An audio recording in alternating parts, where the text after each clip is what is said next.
A very warm welcome to you. Um, have you ever stood behind a camera, standing on a street, and thought to yourself, what the hell am I doing? Why am I doing this? Why am I attempting to embark on extracting some kind of snippet of life? Something to do with the human condition, perhaps, but I'm peering through a box with a hole in it in the hope that something will emerge. I can make sense or process some small tiny fragment of life that will maybe perhaps look a little absurd. I think possibly every time I've done this, I have a fleeting moment where this passes me, or this sort of passes through my mind to some degree, on some level. Almost like, I think I was in London once, and it sort of went a stage further. I was stood on the corner of Oxford Street and some other street, and I sort of almost had an out of body experience. It was it was as though I was looking down at like a drone, kind of filming the scene, looking down, and there was one dot stationary, and then there are all these other dots frantically busying themselves around, coming at you, or as I was there on the street, coming at me from every single direction in a rush to get here, there, and everywhere. And just me sort of stood stationary. And it was just a strange kind of moment I had. And a couple of weeks ago, I went over to my bookshelf. I normally have half a dozen books waiting for me to read. As soon as I get into the half a dozen, I top them back up with something. And there's been a book there sitting gathering dust. This one. I've been meaning to read for a while, and for whatever reason, just haven't got round to it. Maybe a little bit tentative, maybe I was a little bit afraid of it. It's a play by Samuel Becket, Waiting for Godot. Just the title itself is kind of enigmatic and what have you. Now, I should say, I have not scripted this, and this isn't a review of the book per se. I'm going to attempt to give you a little bit of information about it, obviously, and of him, a little bit of context, perhaps. But it's a play that I haven't stopped thinking about. I don't normally read plays. I normally read novels, where there's structure, there's a beginning, a middle, and an end, and you look for development of character and a little bit of trickery thrown in there, and the language itself. And this is a book or a play that I've always wanted to read, but was probably a little bit afraid to do so on some level. So I finished it, and I was utterly beguiled by it initially. Well, no, still beguiled by it. What the...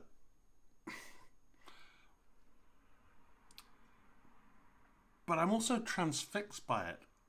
And as I was reading it, I kept on getting these photography metaphors. I wasn't consciously trying to do that. I was literally just trying to keep up with the book itself, with the play itself and what was going on and what have you. But these regular consistent metaphors for photography, and and and it kept on harping back to that. What am I doing here? Why am I standing here on my own, trying to take photographs of life? And it kept on. I kept on thinking, that's kind of almost what this book is about. If you'll sort of bear with me, because this is not it's not an easy book to understand. It's a very simple play. It's eloquently written, but there are no answers. There's no beginning, middle, and end as such. It's basically two blokes sat by a tree waiting for Godot. We don't even know what or who Godot is. The logical conclusion is that it's God, and yet Becket is on record as saying that if I meant to say God, I'd have written God, not Godot. Now, Becket, just to give you a little bit of information, an Irish author,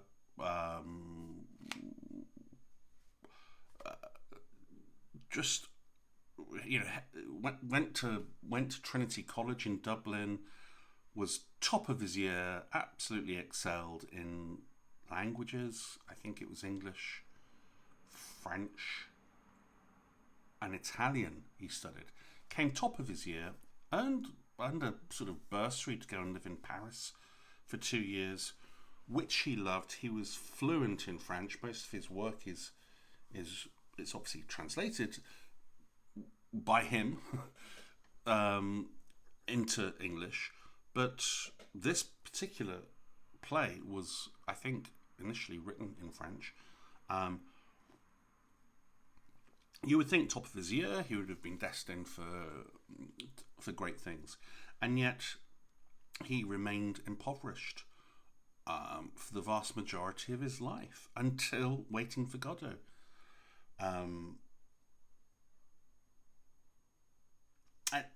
And that wouldn't, that would still be gathering dust had it not been for his partner, later wife, Suzanne. I'm not going to even, I can't remember her surname. I wrote it down somewhere, but I probably wouldn't be able to pronounce it.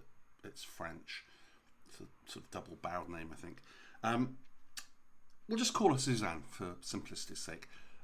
She touted it, and just as Becket had experienced, nobody knew what to make of it. Nobody understood it. Nobody, everyone, all the publishers thought, what the hell's this about? And I understand that. I can empathise with that. Rejection after rejection after rejection. I think she touted 44 times before she finally got one publisher to take this on. And the rest is history, as they say. It became an international mega hit all around the world. I mean, it was, and it's remained so ever since. That publisher apparently didn't understand it either. he just thought that some of the writing was incredibly eloquent, and he was absolutely right. As are most of his books, I believe. This is the one and only play I've read by Becket. So I'm not a Becket connoisseur or anything like that.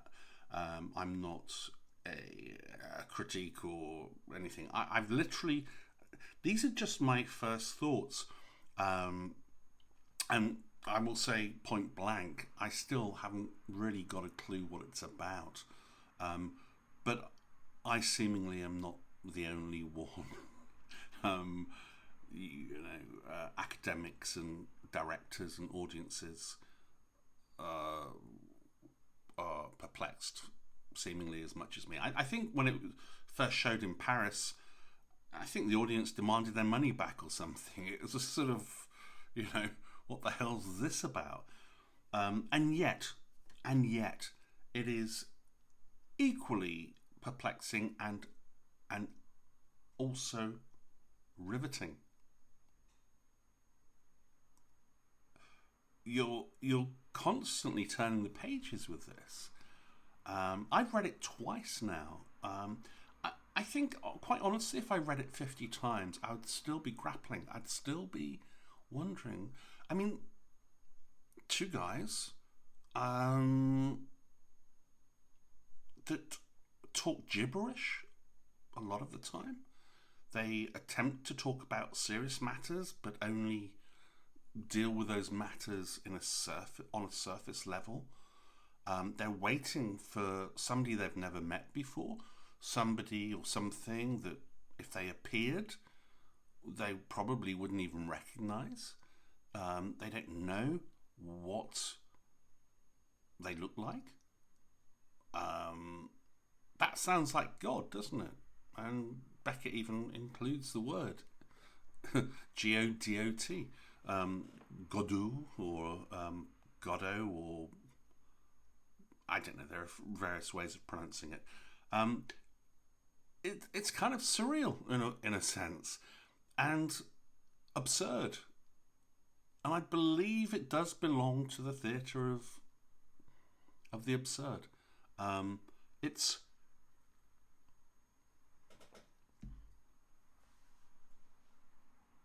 there is a part where there's a character.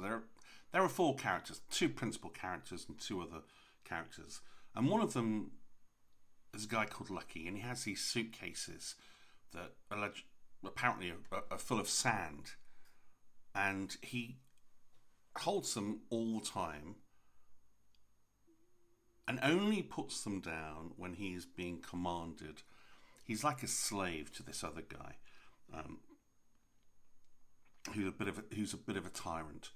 He puts them down when he's commanded to do something else, and you're thinking, oh, okay. And he really doesn't say that much, but he delivers this monologue that is utterly brilliant and breathtaking and sort of beautiful in a way, and yet it is utter gibberish. It means nothing. I mean, you read it and you reread it and you reread it, and you think this is sort of genius writing, but it doesn't mean anything. It doesn't say anything. And look, I'm sort of kind of giving you a bit of a bleak portrayal of this play, and there is a sort of bleakness about the play in a sense, not in a hugely depressing way, and yet partly yes. And we see parts of Becket inevitably come into the play, like the boots, boot changing, boot taking off, putting boots back on again. Becket allegedly had foot problems. He loved to walk and walk and walk and walk. So that sort of enters the play, and he's. I don't know too much about him, but by all accounts, he was into minimalism. He was into, I think in one play he had just a mouth, sort of poking through a hole, just completely everything blanked out, just delivering speech or monologue or something. Again, in this Waiting for Godot, it's just a bleak stage, barren, with one tree that looks dead. There was a critic who said there are two acts where nothing happens twice. I'm not sure whether that was supposed to be a slur or what. I'm not sure, but in a sense, there's a truth to that. Except everything happens. You know, by the end of the play, you're kind of thinking, okay, this is just a metaphor for life. For life itself. Life is absurd. You know, the two principal characters are us, in a way. I was left thinking that Godot isn't, you know, we don't even find out who Godot is by the end of the play. And in a sense, you know, I kind of got the feeling that Becket was saying there are no answers. You know, he I think said that I'm not going to explain what it's about. You know, the writing should do all the work. Something along those lines. And you know, I don't think he's trying to be ambiguous. I think he's just saying, take from it what you will. He's not standing there, you know, telling you what to think. He's presenting us with a very minimalist situation. Two blokes waiting for Godot, whoever, whatever that is, and derive from it what you will. But by the way, there are no absolutes in life. There are no answers. Just when you think you understand something, something comes along, you know, and changes your mind. Or, you know, if you're a person that's open, you know, perhaps you only want answers, and if you're looking for answers, this is not the place to come, because in his belief, it's my understanding, in his belief, that there are very few answers, there are very few absolutes. You know, we're told the Earth is flat. You know, absolutely, the greatest minds tell us it's flat, and then, you know, you can be put to death for saying otherwise, and then lo and behold, oh, it's round. Is it round? Is it completely round? Is it a perfect sphere? You know, probably not. And he's addressing those fundamental questions in life, those fundamentals, the existence, you know, the whole, what is life about? Why are we here? And, you know, I'm giving you my sort of my initial thoughts on what seems to be the existence of two characters and the banality of it, and yet the brilliance of the play itself, in the sense that it just gets into you, and you're constantly, it gets under the skin, and you begin to keep referring back to it and questioning life itself. And in the same way as this happens with the play, that's kind of what I do with the camera. You know, I don't spend half an hour thinking about it because I'm taking photographs, but it always comes into my mind, what am I doing here? Am I just distracting myself from the inevitable? By the way, for me, Godot is, without sounding morose, is death, the inevitable. That is what I concluded anyway. I mean, I could be totally wrong. As I say, I'm not an expert at critiquing plays. But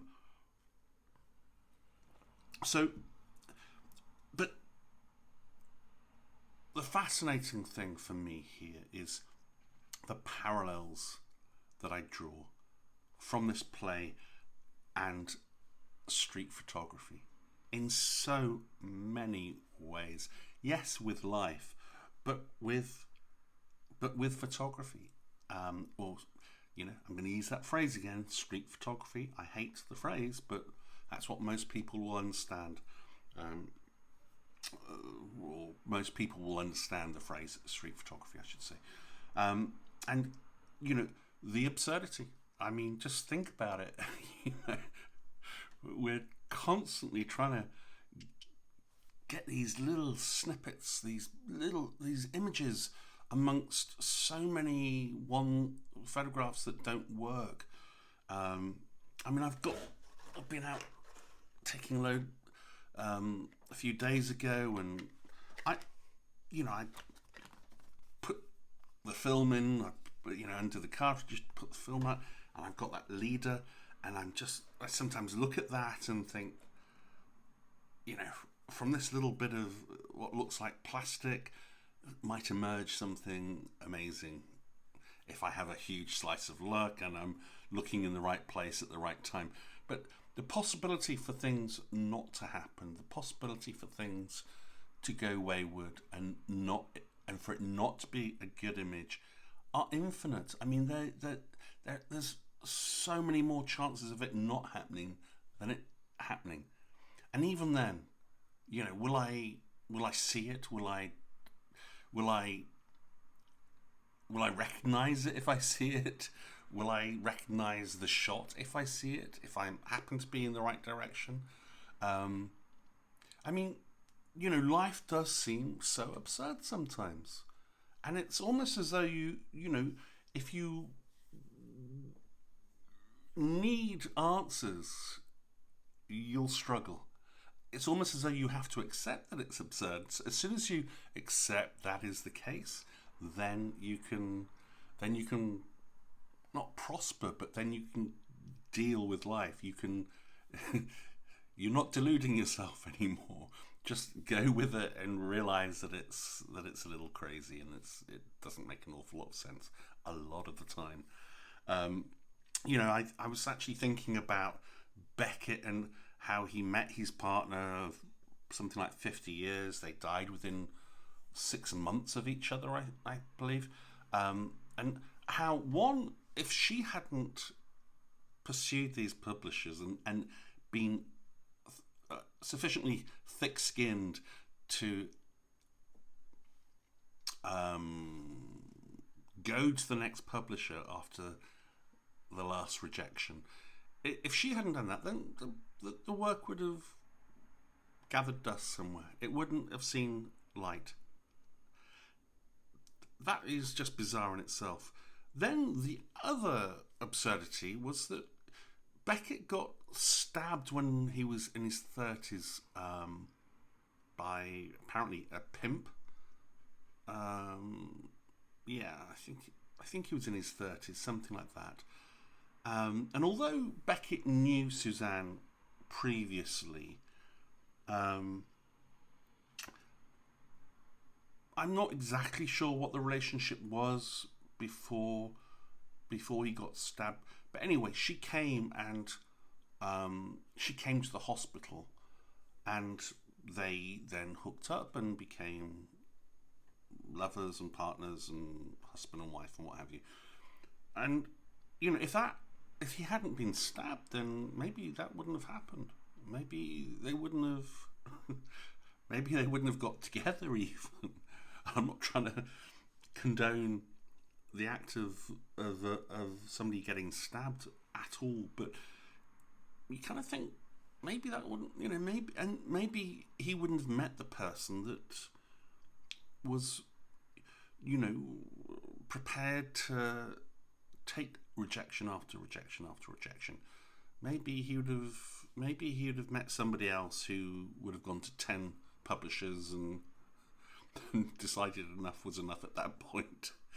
It's all these little twists of fate, and you kind of think, he could have just, died a very poor person.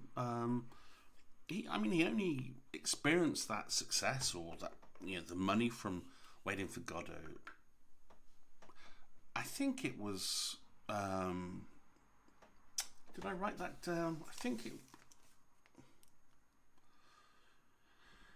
53. I was going to say 53. So that would have made him 47, because he was born in 1906. So he would have been 47 when Waiting for Godot happened. And this I should also say that it was written in between doing 2 other books. it was almost like a distraction for him to these two other works.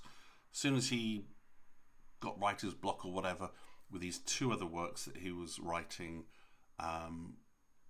he would distract himself with a bit of Waiting for Godot. It was just written very kind of casually, if you like.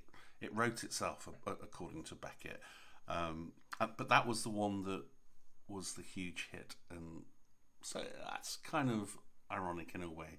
But yeah,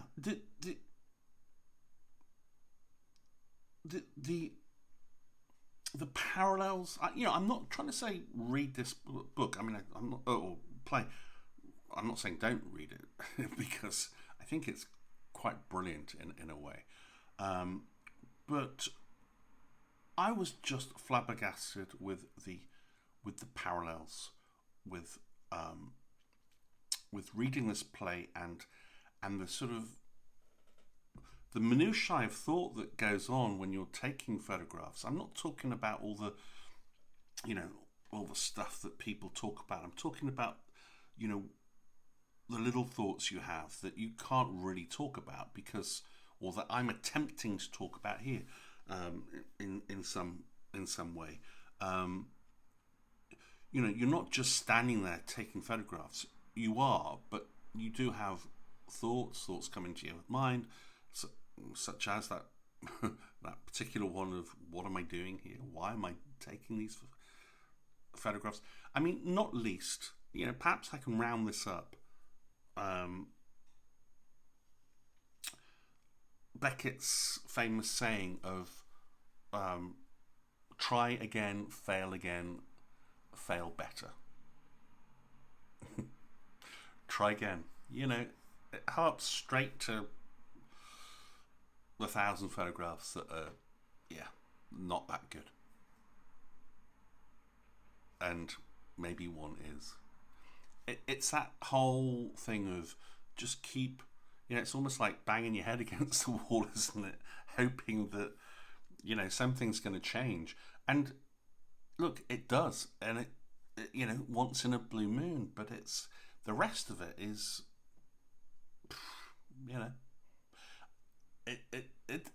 it's a game. It's a sort of strange, odd game that we're prepared, the rejection, trying to get the thing published, the rejection of the work itself, never mind this particular play. Not that I put it up for rejection, my work that is, but it could very easily fall into that category. Lots of photographers are trying to get published, trying to get recognition, trying to, I again, I'm going to struggle here, but there was a, I'm not going to, there was a quote from Becket, something about he couldn't leave this world without attempting to leave a stain of some description in his writing. That's not a very good quote. That's not a very good, it was something along those lines. And that's kind of probably what most photographers are doing. They're trying to leave their mark, as are, the world and his wife, everybody else, in some way. And yet, he could very easily not have been accomplished or noticed or revered. I mean, some of his works weren't even published until after his death. And that just smacks of, oh, well, there's this world-famous playwright now, and we've had all these works that we haven't published. We better publish them quickly, and just the whole dynamic change, the whole shift in perspective, and everyone says he's brilliant, so he must be brilliant. Certainly this play is, without any shadow of doubt, for me anyway. Other people might read it and think, like a lot of other people, or a lot of other publishers. I mean, I don't think there are too many people that do think that now about Waiting for Godot anyway. But yeah, it's just how literature can inform you. People talk about what your favourite photographers and all that kind of stuff. for me, I get inspired by stuff like this. You know, I think it just lends itself so brilliantly. You know, you can't say, "Oh, I want to take a photograph like Kudelka," because, you know, in a split second when you're out on the street, you can't think, "Oh, how would Kudelka take this photograph?" You know, just so as much as I like photography books, I love photography books as much as the next person. They don't inspire me in that sense. You know, what inspires me is life itself. That's my inspiration. That's where, you know, and life is literature. Life is a film. Life is a book, a novel, whatever. You read a novel, and you know, if it's well written, you conjure an atmosphere of some description, and but your own experiences as well. Just like Becket had his experiences of life and the absurdity of life, and you know, like the suitcases that Lucky is, you know, constantly holding. This is supposed to, I think, resemble the, you know, the difficulty of life, the rolling the ball up the hill only for it to roll back down again. The slog, you know, the thing we all have to do to keep a roof over our head. And you know, this is the stuff that propels us. This is the stuff that we're constantly having to endure. And I think this book is just a work of genius, and I'm not just saying it because it's, you know, it's revered, but there are just, you know, from gibberish, there are so many pearls of, you know, things that just grab you, and you can't dismiss. You don't want to dismiss, you know, but they just happen, and you and they reverberate, and they I can't think of the word, but they